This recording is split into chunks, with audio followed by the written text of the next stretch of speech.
ఈ విధంగా బాగా బీట్ చేసుకొని పక్కన పెట్టేసుకోవాలి.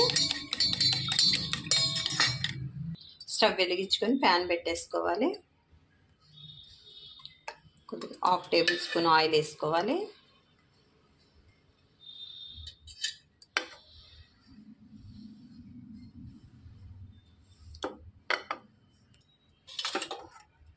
ఈ విధంగా ఆమ్లెట్ లాగా వేసుకోవాలండి. ఈ విధంగా తిప్పేసుకొని రెండు వైపులా కూడా ఇలా కలర్ వచ్చే వరకు వేయించుకోవాలి.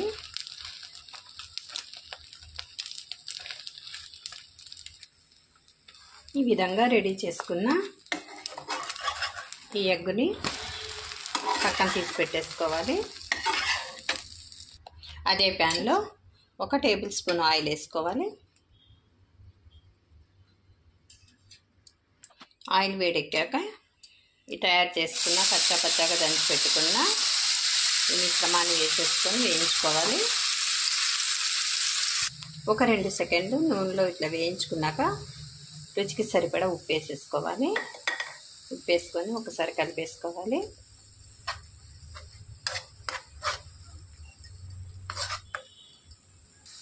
చిటికెడు పసుపు వేసుకొని కలుపుకోవాలి.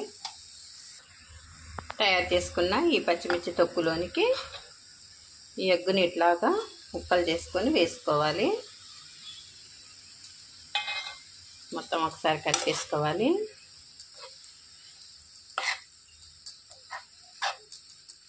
మంచి ఫ్లేవర్తో మంచి టేస్టీతో ఎగ్ పచ్చడి అనేది చేసుకోవచ్చండి. చాలా సులువుగా బ్యాచిలర్స్ సైతం, వంటరానోళ్ళు సైతం, చిన్న పిల్లల సైతం ఈజీగా చేసుకోవచ్చండి.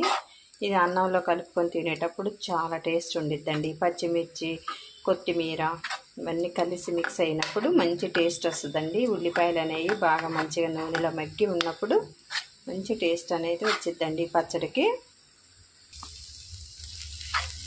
ఎగ్ వేసుకున్నాక ఎక్కువసేపు ఉడికించుకోవసరం లేదండి, వేయించుకోవసరం లేదు.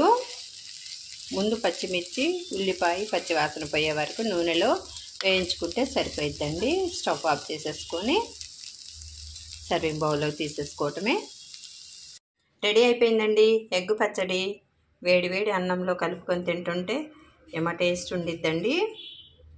మీరు ఒకసారి ట్రై చేసి చూడండి. ఎలా వచ్చిందో కామెంట్ చేయటం మర్చిపోవద్దండి. నచ్చితే లైక్ చేయండి. మరిన్ని టేస్టీ రెసిపీస్ కోసం అంజు రుచులు ఛానల్ని సబ్స్క్రైబ్ చేసుకోండి. బాయ్ అండి.